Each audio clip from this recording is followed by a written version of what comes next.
Performing the World is a growing community of people looking for or experimenting with positive social change efforts that contribute to a more peaceful, democratic, and equitable world. Many hundreds of them participate in what is now an annual gathering, conference, showcase, as well as an ongoing movement. Most of the presenters at PTW events are innovators approaching play, performance, and the arts as creative and positive ways of engaging social problems, activating communities, and experimenting with new social and political possibilities. They are interested in not simply protesting what we're against, but creating what we need and want on the ground. The focus of Performing the World is on performance activism, on new ways of creating power through play and performance. Performing the World was initiated by the East Side Institute as an in-person conference in 2001 and continued as a physical get-together in New York until 2020, when the COVID pandemic forced it online. While the intimacy of being in the same space was lost, going online opened PTW to new people who didn't have money to fly to New York or who lived in countries that the US denied visas to. Zoom does away with airline tickets and national borders. More grassroots organizers and people from a wider range of nations were able to participate. Last year, we introduced watch parties. People who had registered to PTW invited family, friends, students, colleagues to get together in schools, community centers, libraries, and homes to watch a session together and talk about it afterwards. Thus, PTW opened up even more and became a hybrid activity, combining Zoom and personal interaction. For more information and to join the community Performing the World, you can visit www.performingtheworld.org or Eastside Institute, www.eastsideinstitute.org.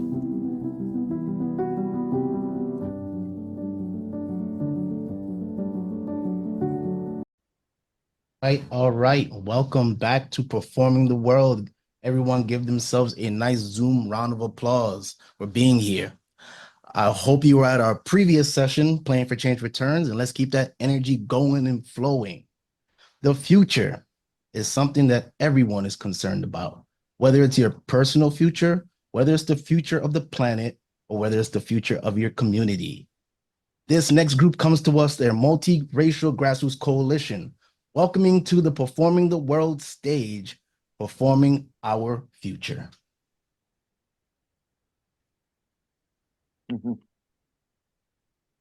Glad to be here.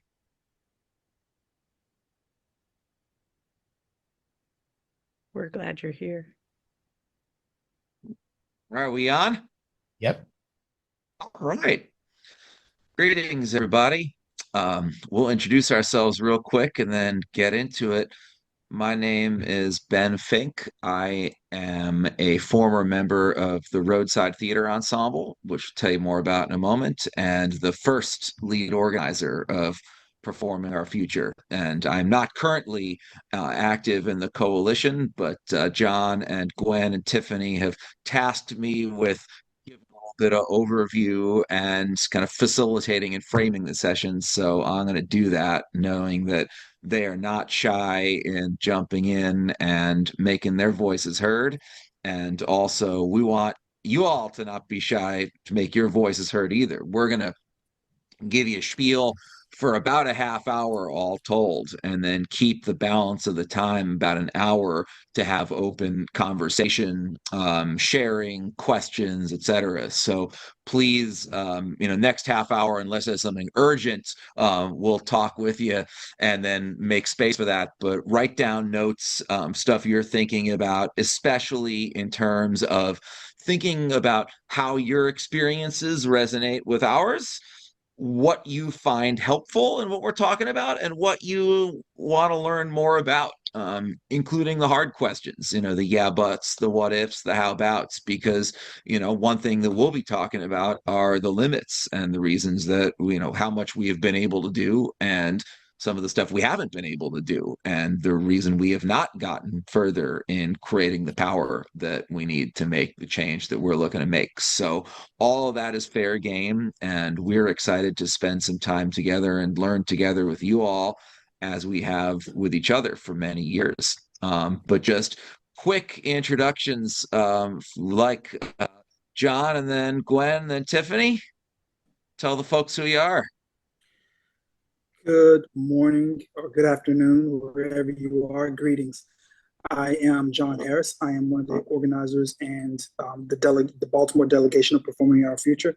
And yeah, I'm in Baltimore, and I'm from Louisiana. I am a Marine Corps veteran, and I'm also a community advocate. I enjoy civic work and the things that come with the joy of completing that work, whether it be working with the ones that I adore or supporting the ones that I have affection for. So thank you. I'm Gwen Johnson. I'm sitting in the Hemphill Community Center, and there'll maybe be some commotion behind me, so pay no mind to that.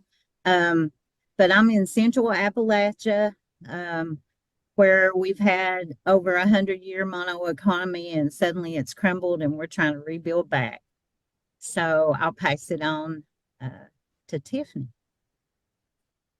Hello, everyone. My name is Tiffany Sturdivant, and I'm the current organizer of Performing Our Future and executive director of Appalshop.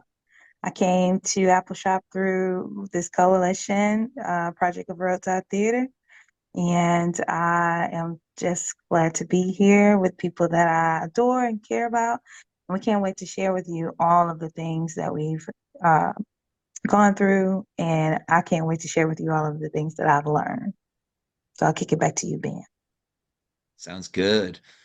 So way this is going to go, again, I'm going to share some framing, put up a brief slideshow in a moment, but not too intense, I promise. Just really about the where, when, why, how, and who of Performing Our Future, and looking at where it came from, what it's doing now.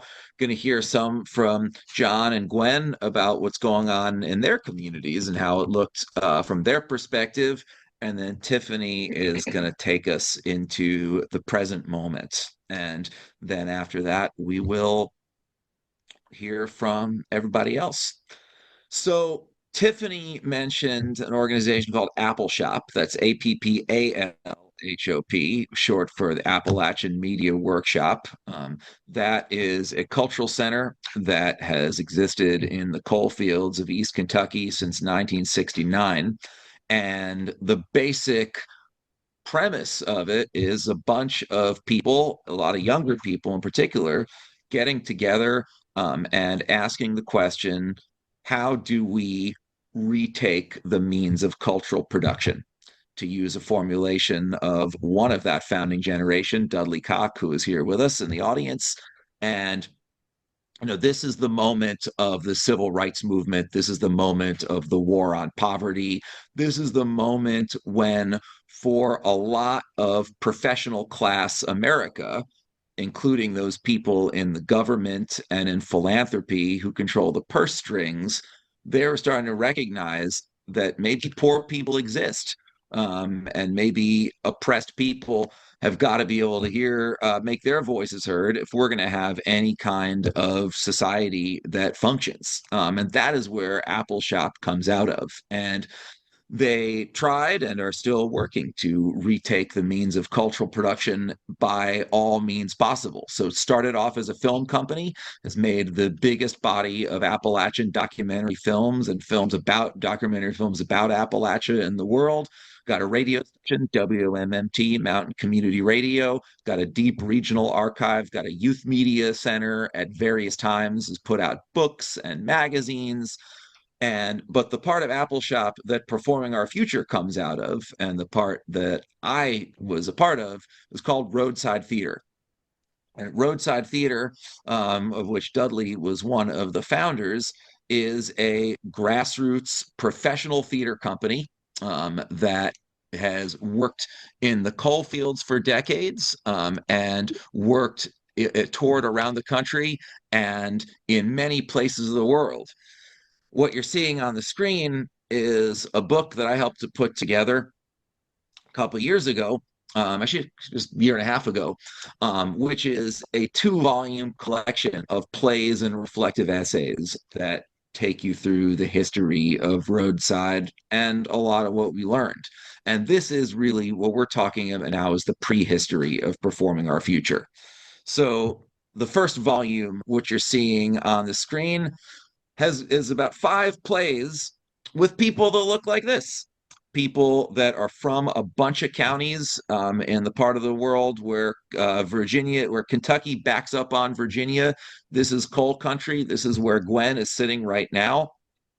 And there were plays that told the history of Appalachia in a way that a lot of people had never heard it before. People that were used to seeing stuff like the Beverly Hillbillies, people that are used to hearing about a lot of drunk, violent, dumb people who could not take care of themselves. And so isn't it a great thing that these coal companies came in and gave them work and gave them purpose and gave them, the direction that they need? These plays tell a very different story. And that story is about how, in fact, people were living in ways where they were really building their own culture, and these coal companies came in and were exploiting and exploiting the land, exploiting the labor, exploiting the people, and telling a story that justifies that exploitation. And so these are what Roadside started off as doing. Excuse me for just a moment, having a technical difficulty.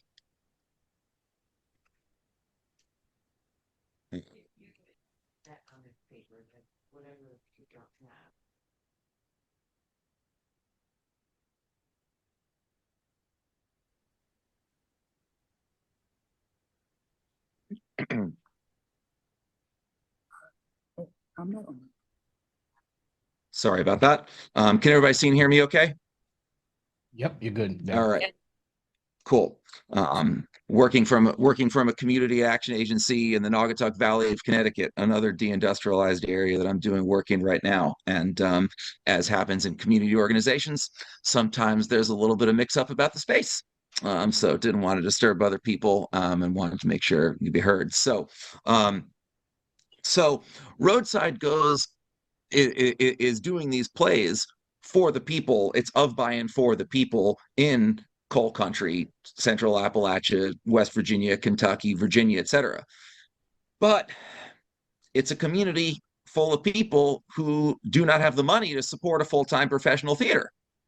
And so Roadside, in order to make money, in order to be able to stay afloat, starts taking its plays on national tours and performing in front of lots of different audiences that do not look like the people back home.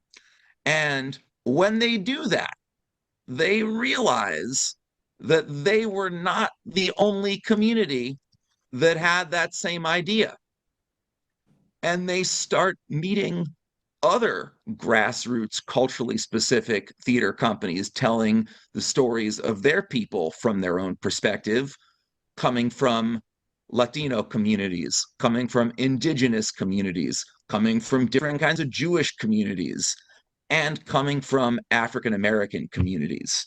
And what you see here, this is the cover of Volume 2, which tells the story of those intercultural plays, is a collaboration between Roadside and a theater company from the Deep South, a Black theater company with roots in the civil rights movement called Junebug Productions. And they started making plays together, touring plays together, doing deep work in multiracial, mixed race communities with histories of racial violence. We can talk about this more later, but I tell people Roadside Theater was working across divides way before it was cool. You start doing these plays in different communities, though, and people recognize that there's a lot more to do than just make a play. And so Roadside starts developing, with partners like Junebug, what they call community cultural development. which is how can storytelling, how can playmaking, how can songs, how can cultural production start to be the engine for developing communities in different ways. So again, I'm not going to go through all this right now. I want to give you a flavor for it. If you want to learn more about it, we can definitely talk more about it later. So art functions in different ways in order to make it possible not to lift up, unicorn genius artists in flashy lights the way we often talk about, creative placemaking or artist driven development, but really intentionally making it possible for everybody in a community to recognize, realize, and assetize the latent genius in that community. And we do that first. We started to do this work. So where did I come into this as a self-described communist Jew from the Northeast? Well, I was working in New Jersey when Roadside was up in New York, working with Dragones Theater, a Puerto Rican theater company in the Bronx. And we started working together on that production. And then they asked me, hey, do you want to go work full-time in the coalfields of Kentucky? And at that point in my life, actually, the answer was heck yes. And I am so grateful for that opportunity. And just looking where Gwen is sitting behind her, we'll talk more about that in a second. And that remains a part of my home and a part of my soul. What we built starting in 2015 in Letcher County, Kentucky, where Gwen is sitting right now, is something called the Letcher County Culture Hub. And this was an attempt to take this methodology of community cultural development and say, how do we make this into actual economic growth? How do we allow those assets that we discover, that pride in communities telling their own stories in their own way, recognizing their own value, and make it something that people can literally make money off of? And two quick examples of the way this has happened in Letcher County. One is we have built the biggest alternative energy project, non-commercial alternative energy project in the history of the Kentucky coalfields, with people in leading roles across the political spectrum, with all kinds of feelings about coal and Donald Trump and climate change and whether it's real or not, any of that. We come at it from all our different perspectives and recognize what we all want is our community organizations, all of the partners in the Culture Hub around this circle to survive. And that's not going to happen as long as a big energy company is going to make us shut our doors because the power bills are so high. And so we do this through building this trust, through sharing these stories. We're able to open up to new possibilities that the community supports because it's the community itself that's doing them. And also sitting behind Gwen right now, she may tell you about this a little more later, is a social enterprise, a brick oven bakery that the Culture Hub helped the folks at Hemphill to get off the ground, where they make some of the best bread and pizza for hundreds of miles around. And the people that are doing it are people coming out of jail, people coming out of eviction, people that other people in the area, other employers might say are unemployable, people that are not whose worth is not recognized. So this is what we built in East Kentucky. And we recognized that if we're going to build this in a more powerful way, including making it more powerful at home, we need more allies. So we started thinking about what is this model that we made and how could we export it? We spent a lot of time thinking about it, working with economists, working with sociologists, working with journalists, working with experts in our communities, experts with degrees and experts without degrees, or sometimes some of the best experts. And we recognize that we're really putting three things together: cultural work, where we tell our own story; organizing, where we build our own power; and economic development, where we create our own value.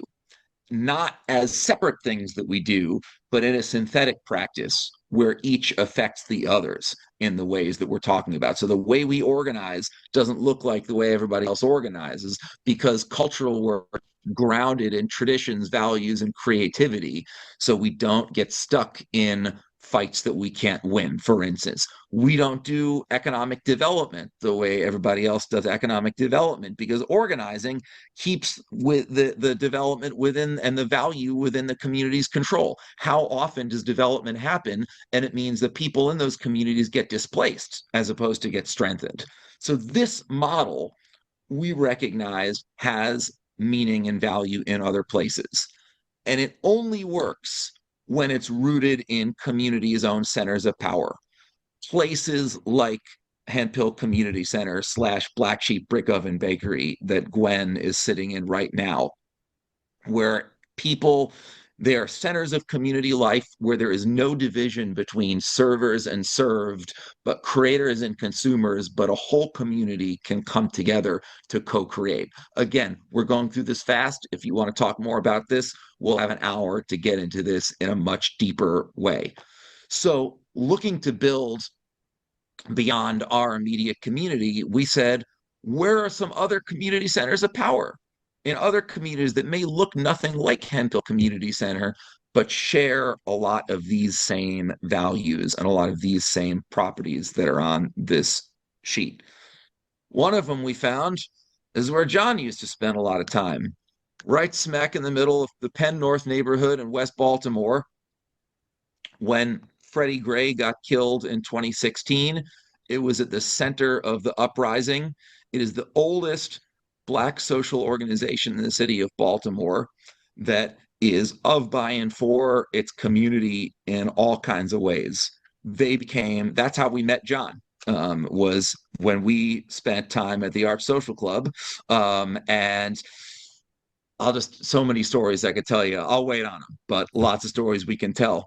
We also found colleagues that were organizing for environmental justice in the Black Belt of Alabama, in and around the town of Uniontown, which is a national poster child for environmental racism, and also recognizing that if they are going to fight these corporate forces that are dumping coal ash in their backyards, that are dumping sewage where they are trying to grow their crops, they need to tell a different story, and they need to amplify that story and have allies in places that are not the usual suspects. And we found allies in the middle of the breadbasket, in one of the most purple counties in the country, Sauk County, Wisconsin, where there is farming and art and organizing going on. People in Milwaukee in the inner city, and people in Sauk County way out in a much wider area, although with actually a significant Native presence, looking to build a multiracial alliance called Rural Urban Flow, that continues to grow.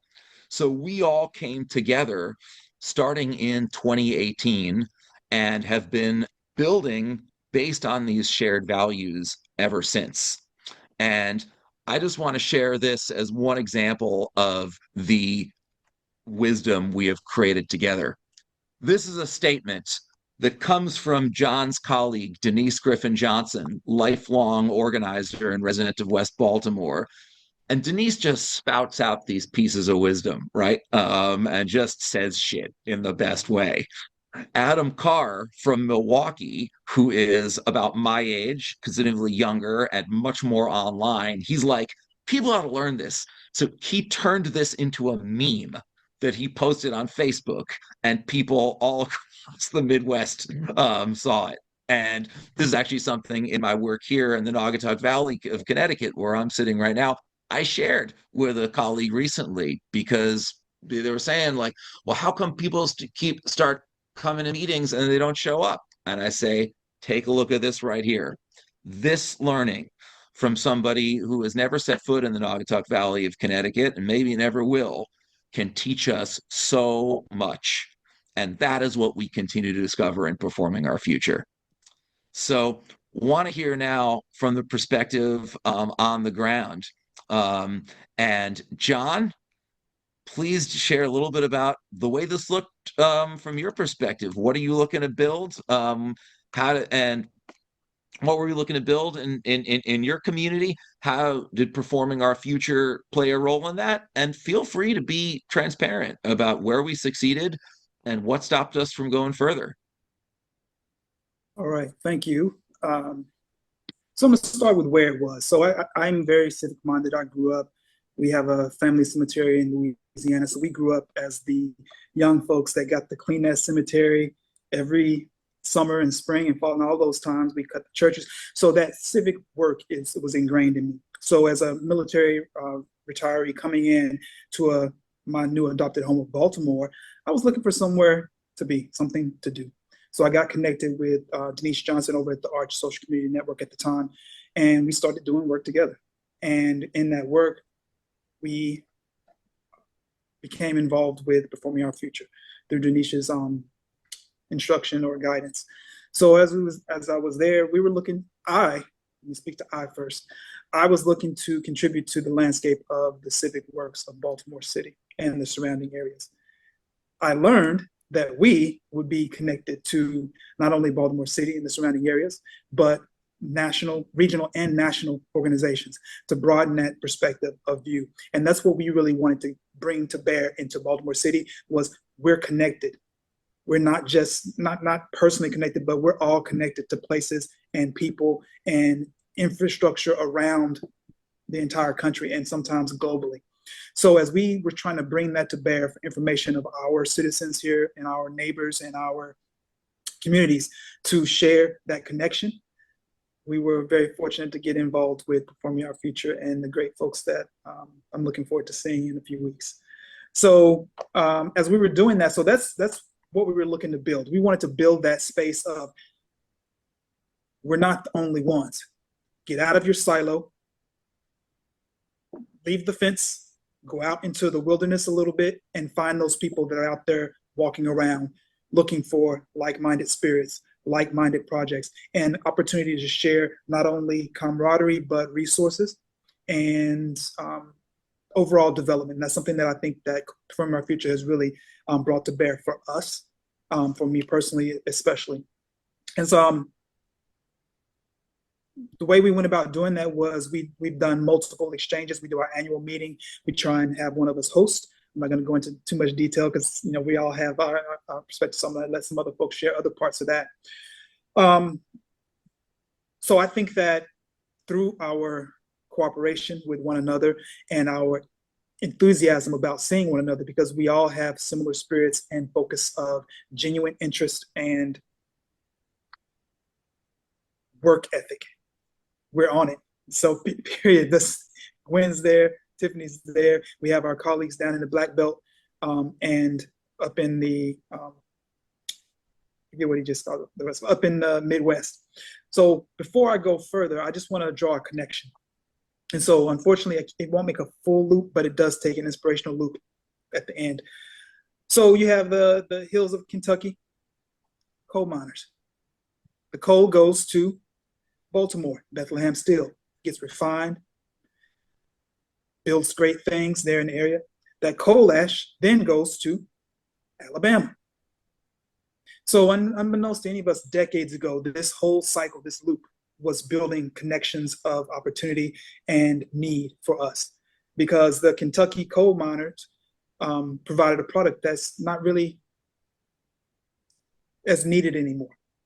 Still needed, but they're working to change that dynamic of infrastructure for themselves, and Gwen can talk about that. Baltimore had all these steel plants; those aren't really there anymore, and so now we have this huge town that was all about blue collar workforce. It's not there anymore. They've been neglected at this point, and big business just say, well, we're done with you, bye.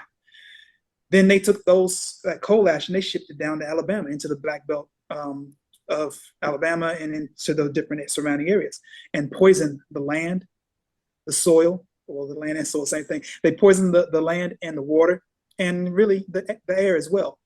And so now here we are as three of those delegations, and we found a fourth delegation that connects city and country, rural and urban. And we all take a little bit of inspiration from that, our flow partners up in Wisconsin. And so Ben, or anyone, please speak on that a bit further. I'm gonna wrap up here. So did we succeed? Hell yes, we absolutely succeeded. And I can measure that success in 5 years later we're still meeting. We meet in 3 weeks again for our annual meeting. So we come together, and what we get out of it now at this point is the opportunity to share common ground with fellow stewards of the work that we've been entrusted with at this point. And I'm going to close out right there and let Gwen pick it up from there. Thank you, John. Yeah, so this work has meant so much to us here at this community center and in this space. I'm sitting in the county where I know y'all seen in the national news this past week that the sheriff shot our district judge. And so we got lots and lots of problems. But the biggest problem over the past few years was the problem that we started trying to address with the Culture Hub and then with Performing Our Future was the suddenly our mono economy had crumbled, and all the infrastructure in the county was built on coal severance taxes, and suddenly there was no coal being mined, so there was no taxes being paid, and we had to try to find a way forward without the income, the little bit of income that we'd had before. And it looked like our community center was going to have to close because we had a senior citizen center here. It suddenly closed. We had a little bit of parks and recreational money that we could pull money from after we bought something and turn in receipts. Suddenly that was gone. They removed the dumpsters from all the public spaces. I mean, it was really a dark night of the soul economically here. And we've just been kind of trying to crawl out of that hole ever since. But as John said, we found out some things that I didn't know when we started working with this national coalition. And I had no idea when I came into this that the coal that was mined on the backs of our miners had been hauled to Baltimore or shipped to Baltimore on barges and had melted the steel. And we knew that was what it was being used for. But then the coal ash was then shipped to add extra misery to another population of people down in the Black Belt of Alabama. And I stood down there beside a man-made mountain of coal ash that had poisoned their air and their water and ruined the health of those folks down there after it had already ruined the health of the folks here trying to get it out of the ground. And so it's been pretty amazing to see the work that has gone forward. And I just want to echo what John said. And hell yes, I feel like I get emotional, and y'all just had to look over me. Thinking about the misery that capitalism has brought to these populations of people, and then suddenly that income's gone, and and they leave us high and dry, and we're just trying to figure out how the fuck to move forward from there. And so it's been good in some ways. A silver lining to it is that we've had to dream up a new way, and I hope and pray that we never have just a mono economy anymore, that we'll have a diversified economy, and we're working steadily toward that. We've got a scheme for something we're calling cultural immersion experience for household income for folks in entrepreneurial pursuits such as Airbnbs, and trainings on cultural things such as the music here and the food and the crafts and the art. And so, we're working steadily toward those things, but it's been a long, hard road, and we're not done. But I feel like that having cheerleaders in these other places that kind of have the same kind of problems in a different sort of way has really been a shot in the arm for us around here. And I'll just pass it on to Ben or whoever's going to take it from there. Thank you. Thank you, Tiffany. Thank you. Oh, thank you, Ben. Um, yeah, Gwen and John and Ben, I'll just start a little bit by giving a little bit more background of what brought me to Performing Our Future. I was actually doing some work with our Alabama delegation, Black Belt Citizens United Fighting for Health and Justice. I was doing voter restoration. There had been some legislation that passed, and my job was to notify those formerly incarcerated people and help them to understand that they had gained their rights to vote back and to assist them along that path. I was hired, and over the course of a few months, I think that we were able to reestablish the votes of more than 200 people. When that work came to an end, the coordinator, who was our coalition member, Adam Johnson, he said, "There is a job at Appalshop, and you need to apply for it." And I said, "Oh, Appalshop. Oh, fine. I've never heard of that before. I actually thought it was related to Steve Jobs, and I kind of put it on the back burner because at the time I was nursing. And I was like, I don't know what he is." The last day that the application closed, he called me and he said, "Did you put your application in?" And I said, "No, I didn't do it." And Adam, which we have two Adams, and Adam Johnson is who I called our prickly Adam. And he's also the kid of a preacher. And so he got into this Baptist rundown of why I needed to do it. And by the end of the call, he didn't let me get off until I had submitted my application. So I did that, did the interview process, in which John was on the hiring committee for me. And it was the most eccentric job interview I've ever done. And also the most, never had I ever been to Kentucky. Okay. Didn't meet Ben until my trek there. Get off the plane from a small airport into an even smaller airport. Ben Fink is there to pick me up and take me 2 hours into the city in which I'm going to be working. There's Trump signs and other things everywhere.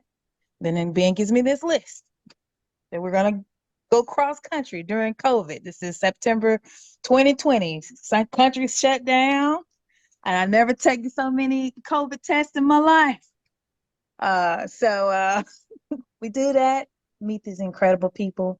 But entering into Hanfield Community Center, we walk over there. He's telling me all about it. We walk in, and there's this sweet old little lady with a bandana tied around her head and up flower and apron on, and she's just working in that kitchen. Ben says, "I bought your new organizer for Performing Our Future." And she walks around that kitchen, she takes a look at me, and she says, "Oh my goodness, she's Black." She rocks straight to me, arms wide open, gives me the deepest hug, and I say, "Okay, I may be able to do this." I might be able to do this. Never have I ever met such an amazing crew of people. Never heard of any of the community culture development aspects. I have a background in organizing pretty much out of necessity. As I mentioned before, been a nurse for 15 years, but for the past 4 years, have learned so much. I think I probably was the youngest member of the coalition, and they didn't let me slack off because of that either. I was held to account. Our coalition member, Denise Johnson, as being mentioned, those quick quip of wisdom that can last a lifetime. I remember so much from them, and the wisdom that we've garnered from them, the love, the support that each of them have poured into me at a time as a young person who felt siloed a bit in organizing and felt that in my own little part of the world in Mississippi, that it could be hopeful and it could be dark and it could be heavy, that there's work being done in all corners of the country. And that when you connect to people and you build a coalition of sharing skills and resources, that it could be more beneficial than you realize, not just in building economic development, social development, and building the capacity to understand from different perspectives. So I'll kick it back to you, Bill. So much. Bean. Thank you so much, Tiffany. So every sentence that each of us just uttered could be 10 pages. There's so much behind it. But we didn't want to give you all 10 pages because we want to talk about what matters to you and what's going to be useful for you. And so I'm going to open it up in a moment for public discussion for the next 45 minutes or so. And the three prompts that we wanted to offer you are: question number one, how do your experiences resonate with ours? Number two, and including when they don't, right? Including is like I experience is really different and contradictory from that. If it's useful to talk through, I mean, again, we want to use this space to be as helpful to you as possible. So how do your experiences resonate with ours? Number two, what did you find helpful in what you've heard? Like, what did you find useful to think about? And then third, what would be useful to learn more about? And including in, we can talk about, no question too simple, no question too complex, no question too challenging. We'll do our best. So feel free to either raise your hand literally or virtually, and just do us a favor, tell us however you interpret these questions, who you are and where you're from, so we all know, and then open floor.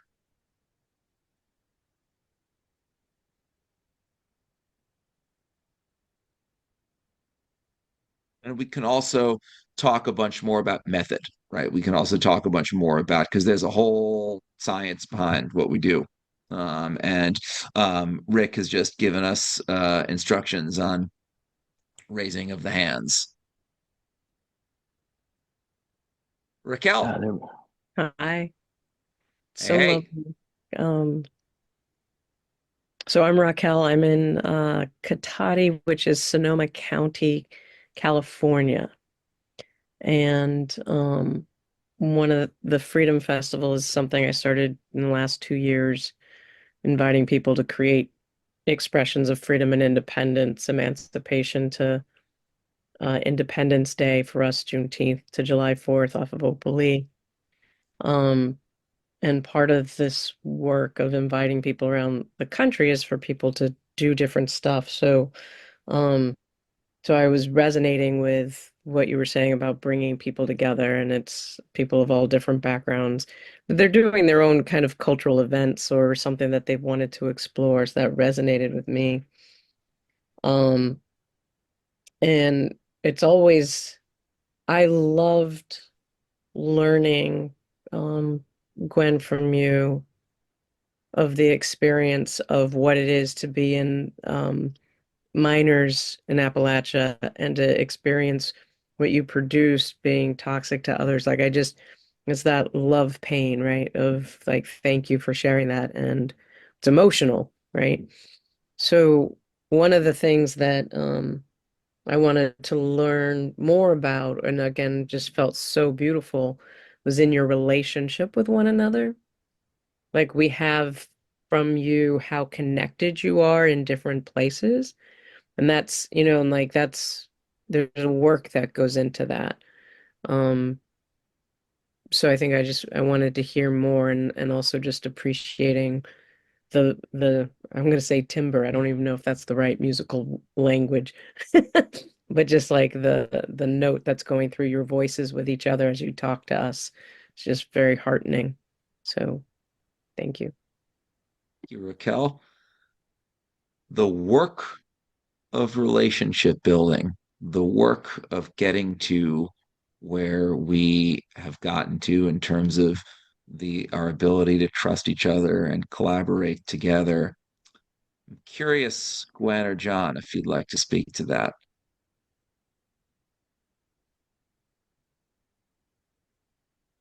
I, uh, although I think I can do a pretty good job.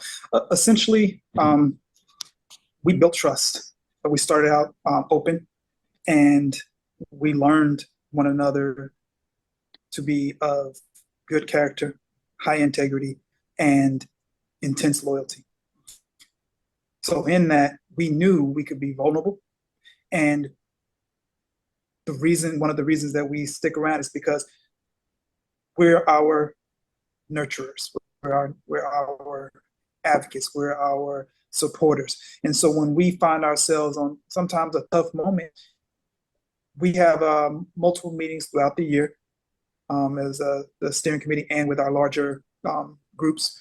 And those times that sometimes we need to just share, because the things that are happening in our delegations are similar.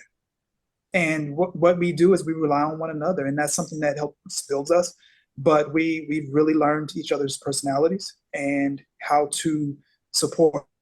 And that's the big thing, someone support with and sincerity. And that's what we are able to glean from one another and enjoy in each other's presence. Gwen? Yeah, so we when we are able to come together, and the delegations are coming here to Kentucky in a couple of weeks for the first time ever, and we're really excited about it. But when we gather, we spend a lot of time talking, and we talk about families, and we talk about all these things.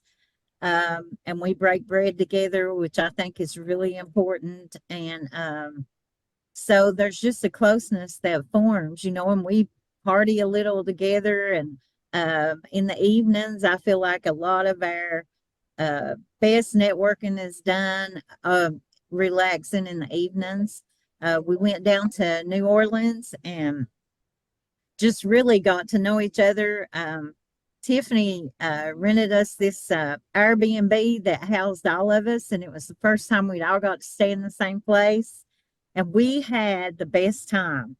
And I just stand in awe of the company that we're in when we're together. I'm just blown away by these powerful people who, on a personal level, are just so delightful to be around. And I'm just thankful to be a part of the group.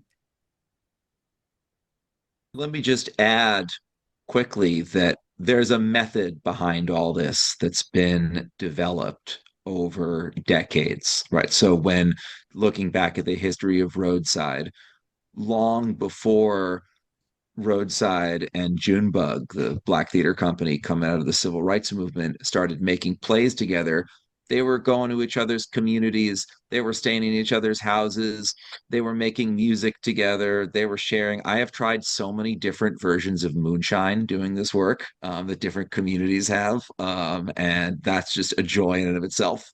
And there's a lot of, so that informal time, that is itself part of the method. And I just want to share with you all a resource about the method that I may come back to, and then Mary will get to you.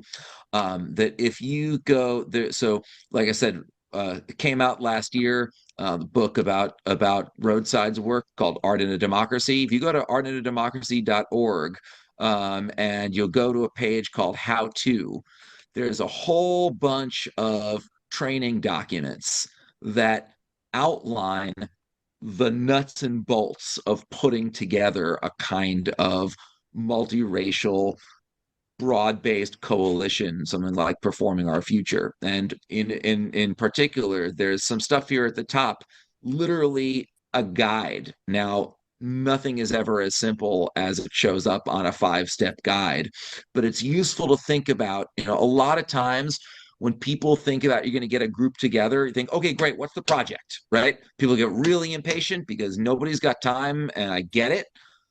But notice that down here, the building collaborative projects is step 4 in the process, in a 5-step process. Step 1 is you first figure out what's going on. You figure out who do we have to include in this based on who we've got already. And so, John, you may recognize a power map that looks something like this that you and Denise and I made on huge pieces of butcher paper at the Arts Social Club. Because if you are not building relationships with the people in your own community in a diverse way, it's not going to work. And then you find those community centers of power that we talked about before. You do one-to-one relational meetings, get to know them, what matters to them. And there's details on each of this on the page. And then you start making stuff together. And central to that is sharing stories. So one technique that Roadside and Junebug put together and invented while they were working together is something called the story circle, which we've done several of in Performing Our Future.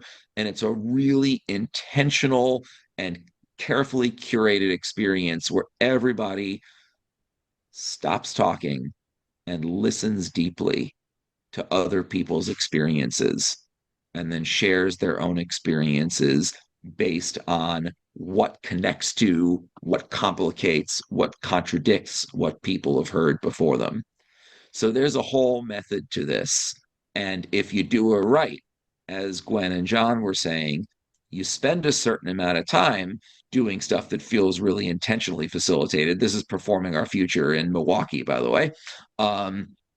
You spend some time in situations that feel intentionally facilitated, but you also spend a lot of time where it just feels like hanging out, because it's in that time that you're building the groundwork for deep, profound work that's based on trust and relationships that can withstand the conflict, the power struggles, the challenges that are going to come.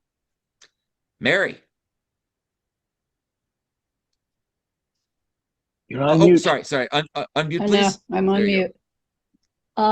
Yes, well, thank you all for being here. I grew up, and much of my family is from West Virginia and Appalachia, so I am, Awesome. as they say, I'm in pig heaven. This is like, yay!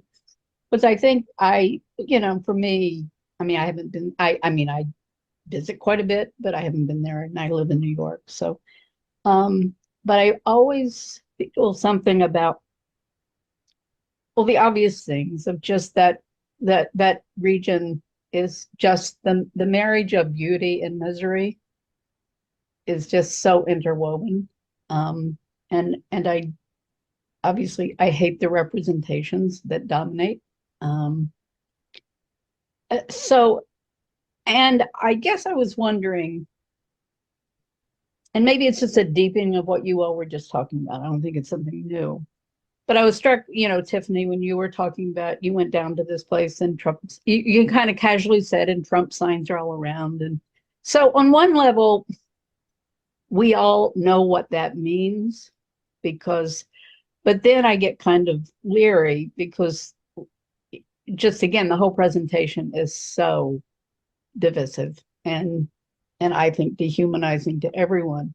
So I guess I'm wondering, in your lived experience, and maybe this delves a little bit more into the conflicts and the contradictions and things, how have the differences, and not only amongst yourselves, but in the people you're talking about the Wisconsin County. And again, I'm not talking about the people who hate everything you're doing, and I'm not talking about the pure haters who don't want anything to do with you, but just in ordinary ways. How has the conflicts, contradictions, assumptions, just attitudes that we all bring to things and other people bring, how has that, what's your lived experience of that, and how do you what have you gone through, what surprised you, how have you had to grow in going through this? Oh, Question. okay. Tiffany, go for it. Yeah. Thank you so much for that. So I didn't tell my mama that I was coming to Kentucky because I knew that she would tell me not to go, specifically because of all of the divisiveness that was happening, right? And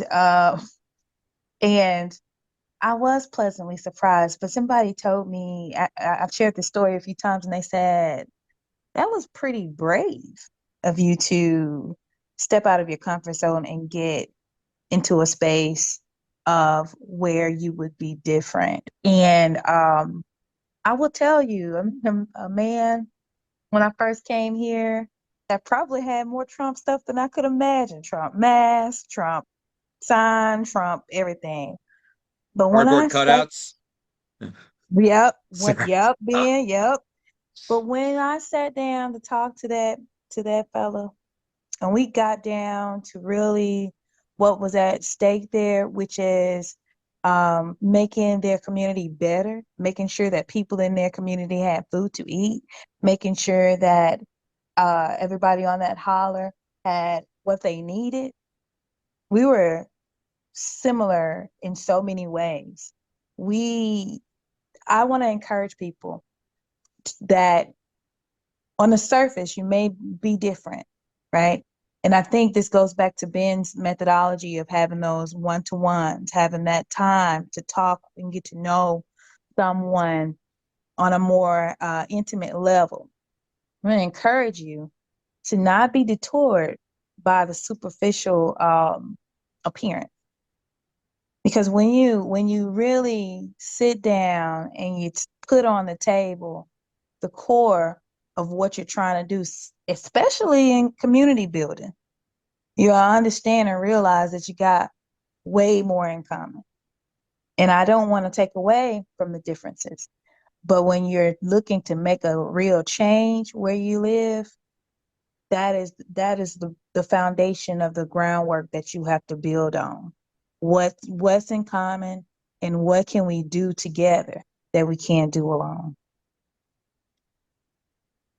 When you're on record as having voted for Trump at least once, I'm curious your perspective on the question we just heard. Well, I'll tell you this, Tiffany and I, the night of the presidential debate, we went to the American Legion where there was people from both sides of the aisle, and we listened to that debate and we laughed until we about died.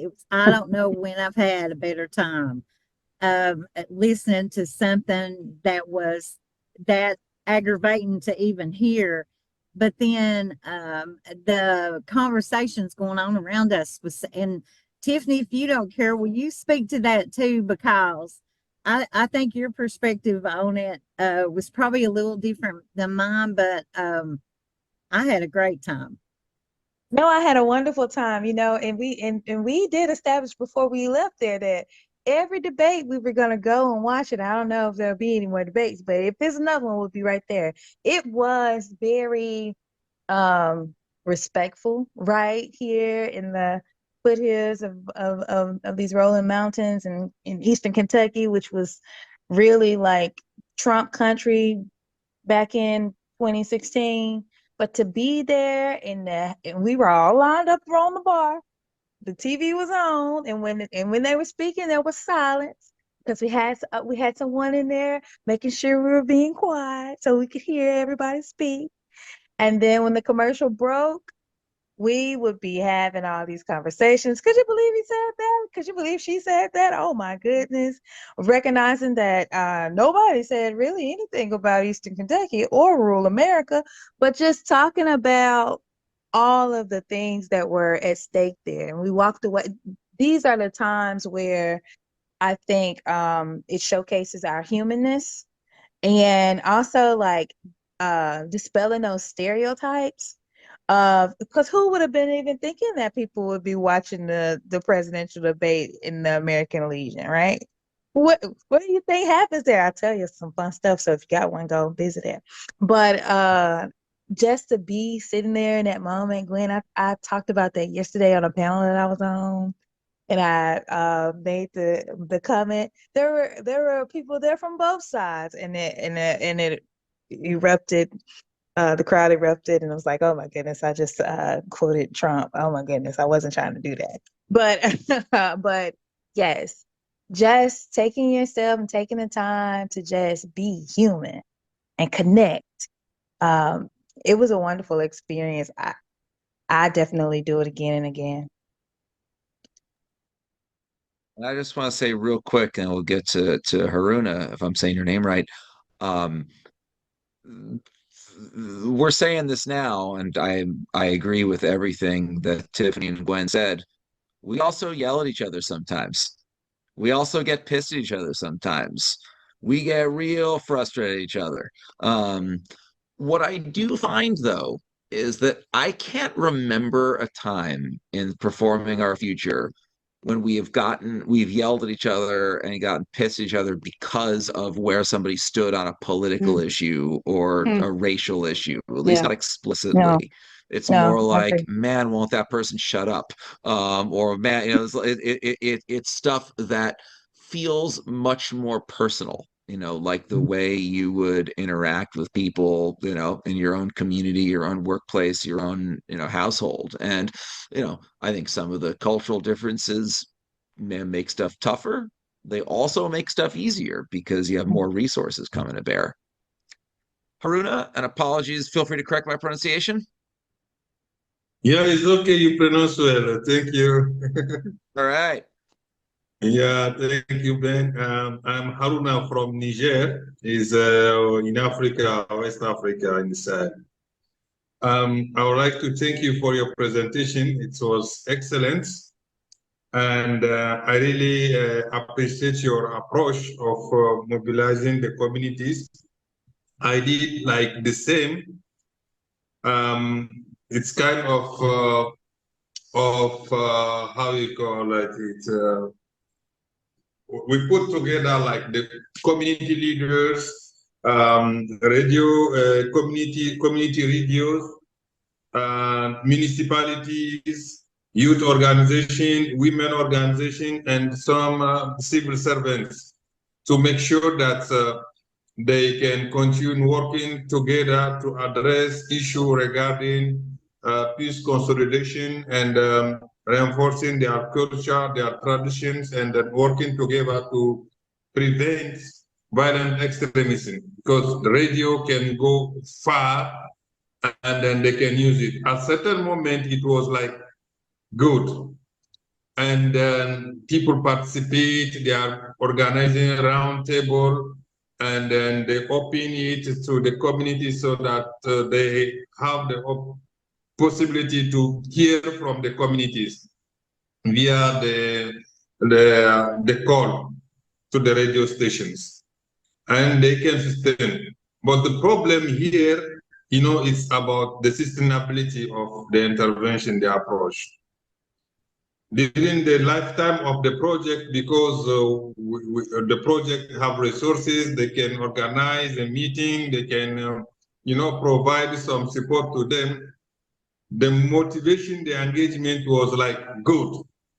But at the end of the project, 6 months or hereafter, when I went to the field, everything collapsed.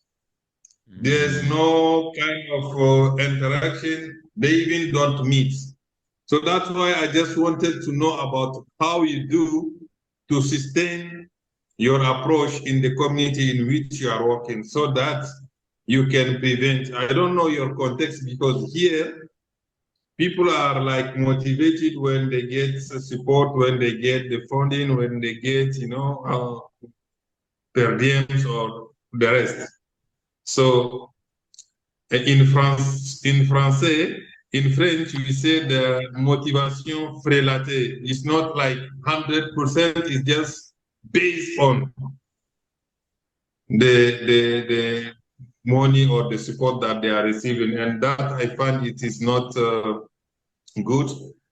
But I'm thinking about how to design another form of approach that can engage people to continue to be motivated, working for their community without any support from outside, like projects, like, So I think that's, I really appreciate it. And then I even take the picture of what you just shared, the slide you shared, to see if I can just reflect on them. Thank you so much.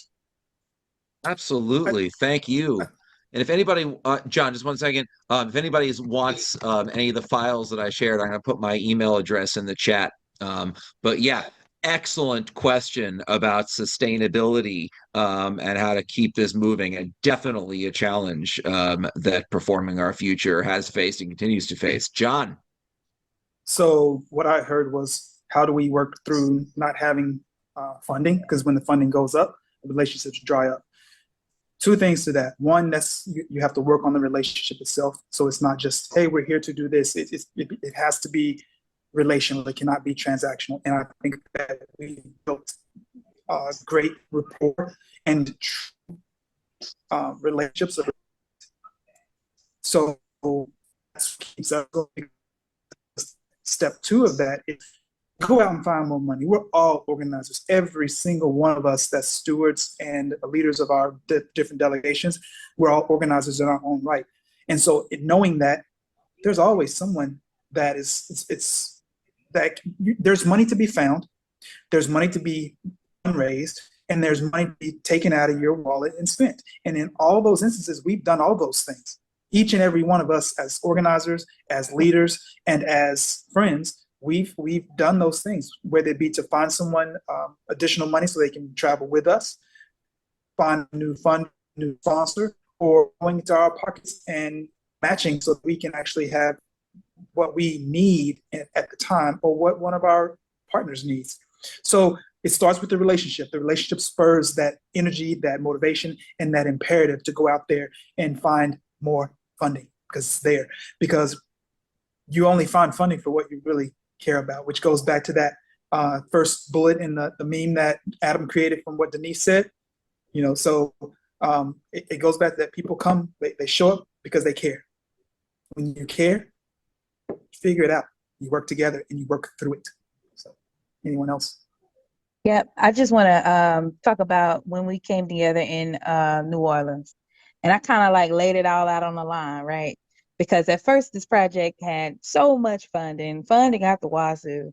But by the time I came along, that funding was dwindling down, and I kind of had a conversation with the coalition. I said, hey, gang, we're out of money. So we could assess what we've done, and we could call it, like we could wrap this thing up, and we could just, continue on our path. And the coalition was like, no, we like what this is. There was testament about how we were there for each other during COVID. When we would have our monthly meetings, they were really, really grounding. For myself and several other coalition members said how connected we felt with one another. So we continued. We wanted to continue because we were invested. We were invested in the fact that we had a tribe, a family, and we found different resources. Like Jen saying, you reach in your pocket, you pay a little bit. We've all done it. Or we find these bits of money that will pay for our travel and food and get us to where we need to be in order for us to have these exchanges or to be with our other coalition members. So you find a way. I echo what John is saying, that the relational piece is paramount. It's very important that you do that and you build that and you understand what it is that you're coming together to accomplish. I'll add just a couple of things to that, which is, like Tiffany said, when we started, this stuff was really hip in the funding world. This was like 2015, 2016, creative placemaking, right? Everybody's into that. That was the hot new thing. But what happened in the funding world is what usually happens in the funding world, which is another trend comes along, and before there is enough sustained funding of any one thing to make it sustainable and let it reach its potential, they move on to something else.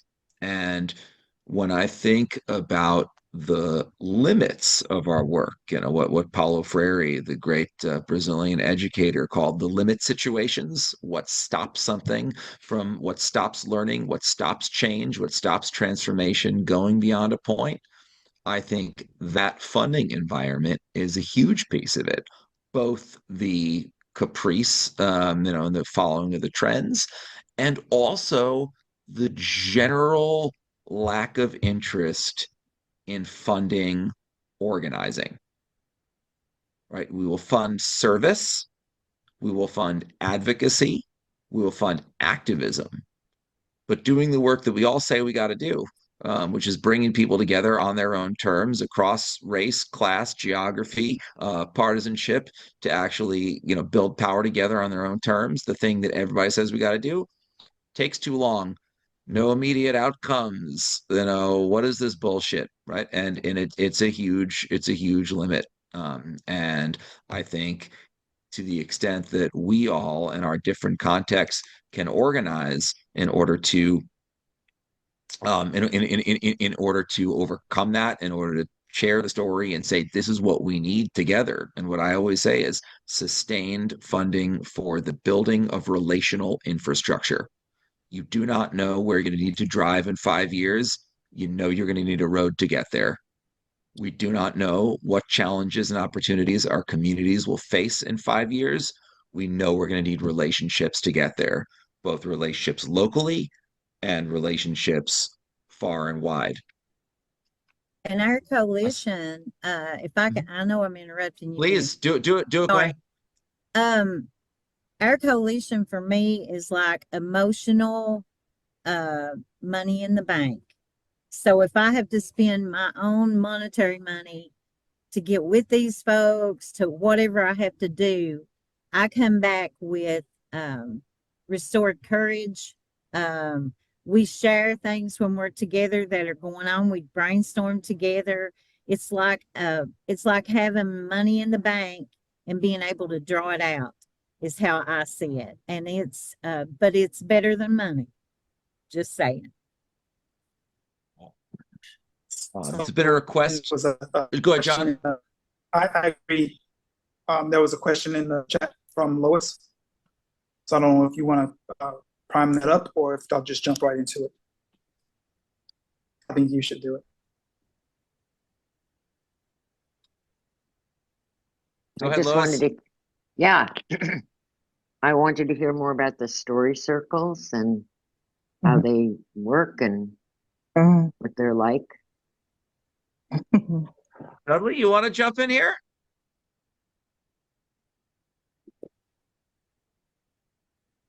Dudley is one of the people who helped put it together. So go ahead. I have to unmute. Yeah, you're good. We can hear you now. Yeah, hey y'all. So yeah, the story circle, we started making our plays out of oral histories, and we created the form of the theater out of stories. It's a big storytelling culture here in Central Appalachia, as it is in places around the world.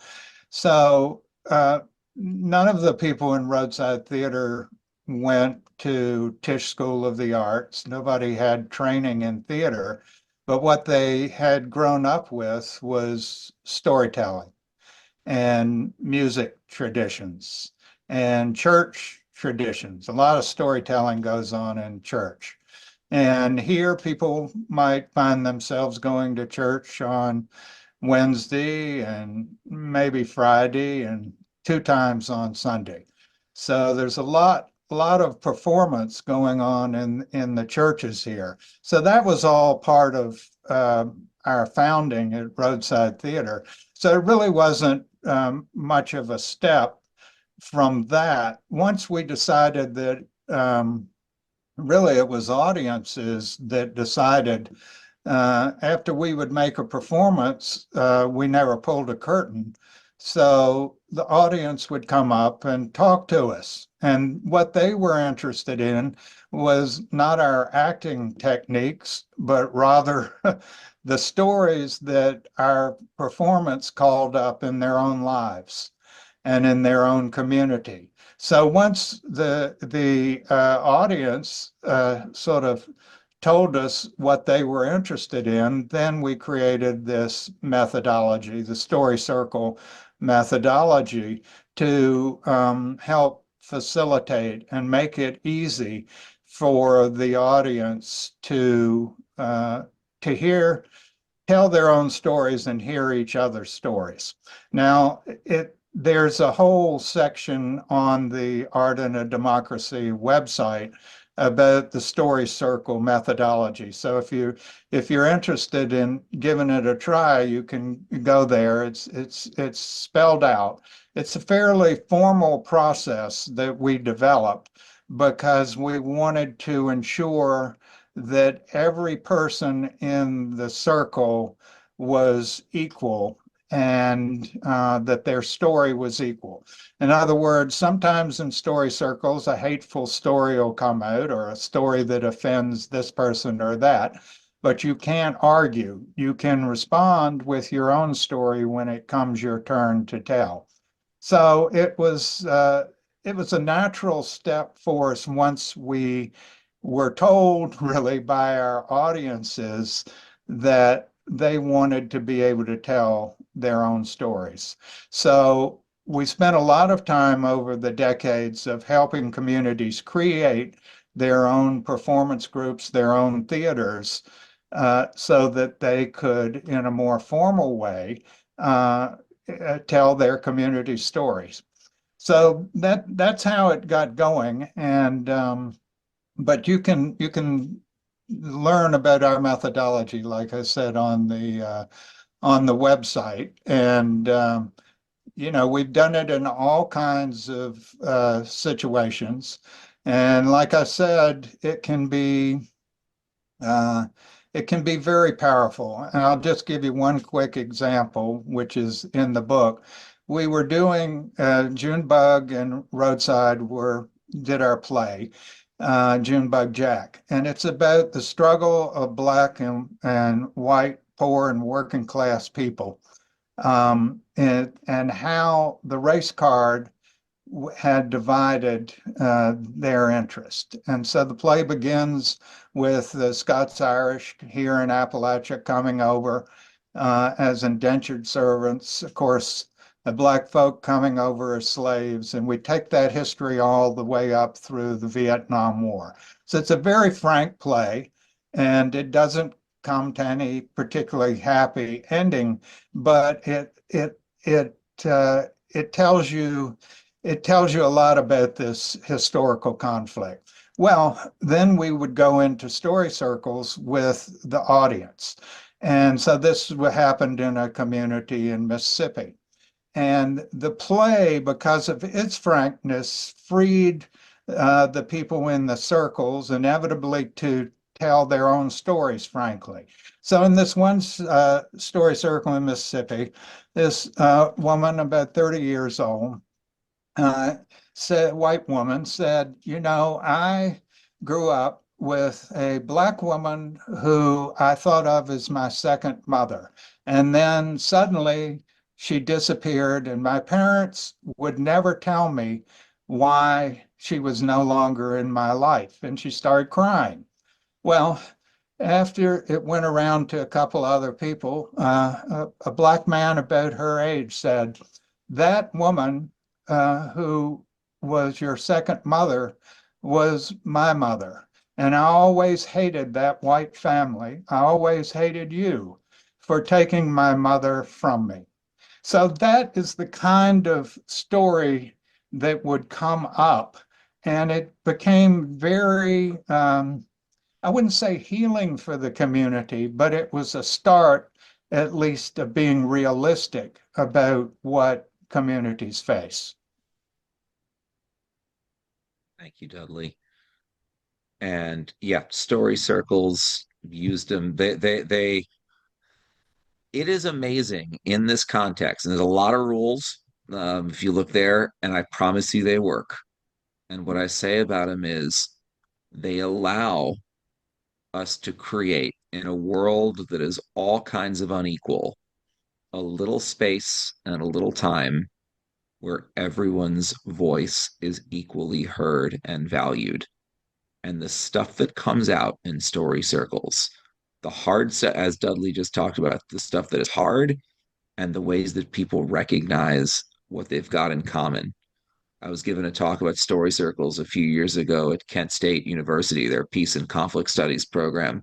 And one of the grad students says, sounds like unity without bullshit. And now I say that everywhere because it's just better than anything I've been able to come up with. Got time for one or two more questions. Questions, thoughts, stuff you want to know more about before we part ways today. Before we get another John. question, of course, so I just want to speak on the story circle. The tool of it is, we in our delegation in Baltimore, I want to speak to that, and then I want to make a space for our delegation that for the other delegations that could not be here to just give a reflection of them a little bit more. So it's a tool that I encourage everyone, please go on to that link and find it and utilize the tool. Practice with it. Use it in a family setting, in a small group, if you're more comfortable with that. People are very receptive to it, and it just really sets the level for everyone, because it requires that one-to-one or that personal sharing. And it's all about the I statements of, your personal story. And people are really open to it, and they are a little hesitant at first, but with the right prompt, I hope that you all can find a bit of joy sharing your own expressions of a story circle. Tweak it if you need to, but the baseline that's been provided there through the methodology that's been built is pretty solid. And I hope that you all seriously go check it out. Really, it's a great tool, and your guests are probably going to give you a hug for allowing you to for them to be in engagement with one another in that way that these story circles bring about. So it's a great tool. Can't gush about it enough, so I'm going to stop. But we do have the other two delegations. I'd be remiss if I didn't at least bring them in and make sure that we're clear on that we are a coalition that's 4 delegations strong. We're still building out and garnering additional partners, maybe not a delegation, but just to see who's out there to work with and to continue to partner with. So we do have the Wisconsin, Sauk County that was mentioned, and I just want to lift them up in this space again, so they aren't forgotten in the conversation with us. And then also the Black Belt Citizens, delegation down in Alabama. So thank you. Thank you, John. If there are no other burning questions and reflections, maybe offer Tiffany and Gwen any last things from everything that's been shared in this conversation, any other reflections that you think would be valuable for people who are learning about this, wanting to do something like this, wanting to understand how to support something like this. Just anything else you'd like to share? Yeah. Oh, go ahead, Tiffany. You do it. By all means, go ahead. I just wanted to say, I want to remind people that this work sometimes can be long and tedious, and that is okay to not always get along all the time. When I describe performing our feature to people, sometimes I'll say, we are not a kumbaya group. We are not let's get in a circle and sing this song of just unity, but it is a lot of work, and there's a lot of love. It's a lot of tough love, and never have I been challenged so much to get in a space, take up space, and use my voice.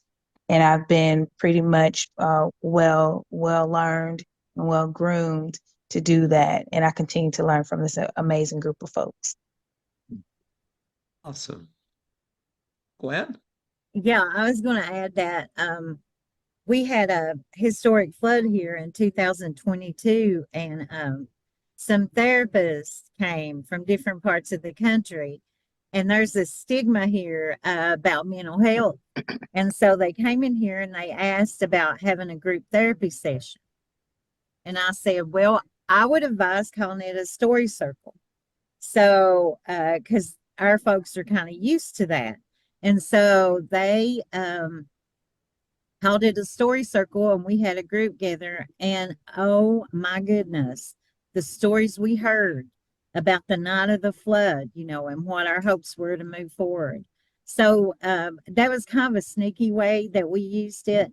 But my colleague Ben Fink has taught me a lot about being sneaky.